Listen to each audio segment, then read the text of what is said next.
do conhecimento. E quando o Troll foi cercado pelas chamas, Kain ordenou que todos se preparassem. Somos trazidos de volta à conversa anterior. Os Trolls brancos são imunes à magia do fogo, mas Kain sabia disso. Os Trolls brancos têm alguma resistência. Kain quer usar o fogo não para prejudicá-lo, mas para obscurecer sua visão. Tudo o que o fogo precisa fazer é permitir que os jogadores façam um corte em seu corpo. Depois que um dos jogadores atacou, o líder Eugene atirou direto no alvo antes que o ferimento pudesse sarar. O Troll branco ficou surpreso com o sangue envenenado. Até Kain achou que suas habilidades não eram ruins. Quando a ponta da flecha atingiu o ferimento, ela começou a se dissolver e a ser absorvida pelo corpo. Portanto, mesmo que o ferimento fosse curado instantaneamente, não seria capaz de deter o veneno. Neste momento, todos os jogadores com habilidades diferentes usaram seus poderes para atacar este Troll. No momento em que o Troll estúpido percebe que o mesmo ataque se repete indefinidamente. Como Kain esperava, o Troll não percebeu que estava ferido e os jogadores conseguiram aproveitar isso e derrotar o Troll branco. Eugene não poderia estar mais feliz por eles terem conseguido derrotar esse Troll sem nenhuma perda. Uma tela apareceu imediatamente para todos os jogadores. Estava escrito nela que a conquista do caçador de Trolls brancos havia sido recebida. O mensageiro do submundo havia concedido poder a vocês. Quando eles desceram da árvore, Eugene perguntou a Kain por que ele estava realmente aqui, e ele disse que eles poderiam conversar sobre isso fora da masmorra. É o nosso Kain convidando-a para sair, embora isso seja improvável. Mas então ele estragou tudo ao lembrá-la de que eles haviam usado seu sangue envenenado 217 vezes. E ele esperava que eles pagassem de volta ao deixar a masmorra. Um mesquinho como Eugene claramente não gostou desse lembrete, como pode ser visto pela expressão dela. E neste momento, Vincent insatisfeito bateu os dedos na mesa e pediu que ela quisesse compensar o incidente. Ele disse que embora nada pudesse substituir os membros caídos da guilda, ele ouviria Naomi Spell, a chefe da guilda Frontier. Depois que toda a equipe saiu da masmorra, eles fizeram uma conferência onde responderam perguntas dos jornalistas. Um dos repórteres perguntou se era verdade que um Troll branco apareceu literalmente do nada na masmorra C, plus de 3 andares, e ele estava se perguntando como eles saíram sem uma única perda. Eugene respondeu que eles alcançaram esse resultado graças ao trabalho árduo de cada membro da equipe, e que a limpeza não teria sido possível sem a habilidade do Sr. Kain com sangue envenenado. Isso surpreendeu todos os jornalistas. Eles não podiam acreditar que conseguiram derrotar o Troll branco graças à habilidade sangue venenoso.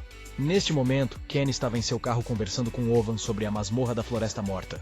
Ovan ficou um pouco preocupado por ele estar indo para lá, pois era a masmorra dos americanos, e ele estava indo para lá disfarçado. Kain disse que se ele pudesse ir para lá como outra pessoa, eles não teriam que usar Vincent. Ovan lembrou-lhe que mesmo o Messias foi à clandestinidade da América apenas algumas vezes no momento, este país não precisa da ajuda de ninguém, visto que muitos jogadores experientes emigraram para este país. E o facto de se encontrarem nesta situação significa que esta masmorra pode ser bastante difícil de navegar. Enquanto Kain conversava com Ovan, Naomi e James saíram do elevador. Ela o repreendeu por alguma coisa quando entraram no carro. Como a Guilda Frontier estragou tudo na frente de Vincent, eles poderão entrar na masmorra sem problemas sérios. Vincent estava em seu escritório lendo um relatório sobre a masmorra em que Kain estava. Ele perguntou à secretária se tudo o que estava escrito no relatório era verdade. A secretária disse que entrou em contato com todos os atores envolvidos na limpeza, e que este relatório contém informações confiáveis. A batalha com o Troll branco, esta batalha foi comandada por Eugene, mas foi dito que a estratégia foi sugerida por Kain. A secretária continuou dizendo que Eugene até pagou despesas extras a Kain pelo uso de seu sangue envenenado. Vincent ficou feliz por ter percebido imediatamente que era um cara incomum, mas não esperava que fosse tão bom. O comercialismo de Vincent disparou. Ele começou a dizer que Kain acabou se revelando uma pessoa interessante, e que deveria ter sido aceito antes. A partir de agora deveria ser tratado com o devido respeito. Houve uma reunião sobre a masmorra da Floresta Morta, na qual a Grande Guilda e a Fronteira estão lutando juntas, e que um jogador estrangeiro deseja entrar nesta masmorra. Carrie Roana, mestre da Grande Guilda, perguntou a todos o que achavam do participante estrangeiro. O homem começou a gritar que eles não podiam confiar em um estranho para limpar uma masmorra tão complexa. Para ele isso era um absurdo, ele temia pela honra deles, não importava o que isso significasse. Outro disse que não tem a certeza qual é a opinião do Grêmio sobre este assunto. Uma vez que já deram o seu consentimento, o governo também começou a pedir a sua opinião, mas acredita que seria melhor opor-se. Mas Carrie de repente riu e se levantou, e disse que a razão pela qual o governo os proibiu de tentar limpar esta masmorra novamente não foi porque eles duvidaram de sua capacidade de fazê-lo, mas porque estavam preocupados com o dano potencial à guilda de seu próprio país. É ainda melhor porque agora eles podem usar esse motivo para obter a aprovação do governo. Carrie queria aumentar a aposta. Carrie decidiu anunciar uma recompensa que interessaria a qualquer pessoa o Anel do Rei Arthur. No carro, Locke entregou a Ken uma página com a habilidade. Ele disse que Owen pediu para dar a ele. Ele acha que essa habilidade é adequada para ele. Locke disse a ele que ele não precisava dessa habilidade, pois Ken mantinha seus esqueletos no livro dos mortos. Mas Owen insistiu que ele a passasse para Ken. Ken gostou dessa habilidade. Ele me pediu para dizer a ele que a habilidade seria útil para ele e que ele definitivamente a usaria, assim como um número limitado de esqueletos pode ser armazenado no livro dos mortos. O poder do faraó. Um dia pode chegar um momento em que ele encontre um inimigo que tenha mais guerreiros, e então sua posição se tornará extremamente desvantajosa, mas com essa habilidade ele provavelmente conseguirá lidar. Locke interrompeu seus pensamentos, perguntando se ele realmente iria limpar a Floresta Morta e se teria sucesso, porque esta é a masmorra que a Fronteira e a Grande Guilda não conseguiriam enfrentar juntas. Além disso, como esta é uma floresta morta, deve haver mortos-vivos ali, o que é uma combinação infeliz para Ken, já que ele não pode sacrificar esqueletos mortos-vivos. Ken começou a dizer que no início estava um pouco preocupado com isso, mas depois disse que Locke estaria lutando contra os mortos-vivos na primeira fila. Parece que Locke não estava ciente disso. Então Locke foi retirado e começou a gritar com ele, mas o telefone de Ken tocou e Owen disse que o governo havia concordado que ele participasse da masmorra, mas havia um problema. Parece que qualquer um pode participar da limpeza, não só ele e algo mais como bônus. Eles disseram que recompensariam a guilda com um item de nível lendário. Ken imediatamente percebeu que eles estavam confiantes de que seu jogador receberia o prêmio e perguntou que tipo de item eles estavam oferecendo. A internet literalmente explodiu com esta notícia. Ninguém conseguia acreditar que o Anel de Arthur estava sendo oferecido como recompensa nesta masmorra. Finalmente os caras voaram para São Francisco, e enquanto Locke comia, ele disse que parecia que os grandes queriam realmente limpar esta masmorra, porque senão não teriam oferecido o Anel de Arthur. Ken respondeu que isso era uma provocação. Eles acreditavam que eles próprios levariam esse prêmio.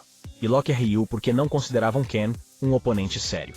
Enquanto Locke comia seus hambúrgueres, como sempre em grandes quantidades, Ken pensava que a Grande Guilda entendia que era impossível subestimar descuidadamente seus inimigos. E eles não são tão estúpidos a ponto de apenas provocar outras guildas. Deve haver outro motivo para sua confiança. Carrie foi informada de que todos os participantes do ataque, incluindo o líder Ellis, haviam entrado com sucesso na masmorra. O homem perguntou se isso a incomodava. Ele não duvidava das habilidades de Ellis, mas estava preocupado com a recompensa. Ele continuou dizendo que havia rumores, inclusive na própria guilda, sobre a decisão do mestre. Mas por algum motivo, Carrie sorriu terrivelmente. Virando-se, ela disse que ofereceu o anel como recompensa, mas não disse que não o usaria. E vemos como alguém coloca o anel do Rei Arthur. Todos entraram na masmorra, e a garota se apresentou como Alice Highton, e ela representa a Grande Guilda. Ela disse que antes de iniciar a limpeza, sugere que todas as guildas cheguem a um acordo. Locke perguntou com desagrado o que ela queria negociar. Ela provavelmente não concordaria em não brigar. Ken disse que queria determinar a ordem em que as guildas tentariam derrotar o chefe. E essa ordem dependeria de quanto a guilda contribuísse para cada nível da masmorra. Locke perguntou de que tipo de contribuição eles estavam falando. Quem mataria mais monstros? Aparentemente Locke não iria cooperar com eles. Enquanto Locke perguntava o que ele faria, de acordo com o plano original, Ken iria apenas observar e não interferir. Ken percebeu algo. Ken viu os esqueletos caídos ao lado da árvore e disse que agora é uma competição, então todos vão mostrar suas cartas. Como todos vão mostrar suas habilidades, Ken decidiu não ficar parado. E a habilidade do enviado do submundo, o poder do faraó, foi usado. Os monstros mortos por outros podem ser usados como sacrifícios. O pequeno grupo começou a discutir suas ações. Alguém disse que para começar todos estavam com pressa e perguntou o que fariam. Alice disse que eles não podem ficar parados enquanto esses pirralhos estão correndo por aí. Parece que Ken estava certo ao dizer que todos mostrariam sua verdadeira força. Ela colocou o anel de Arthur primeiro e depois tirou o item de Merlin de seu inventário. O item de Merlin aumenta seu poder. A condição oculta da lenda do Rei Arthur foi cumprida. O conjunto de itens da lenda do Rei Arthur foi ativado. O anel do Rei Arthur aumenta os efeitos dos itens dos Cavaleiros da Távola Redonda.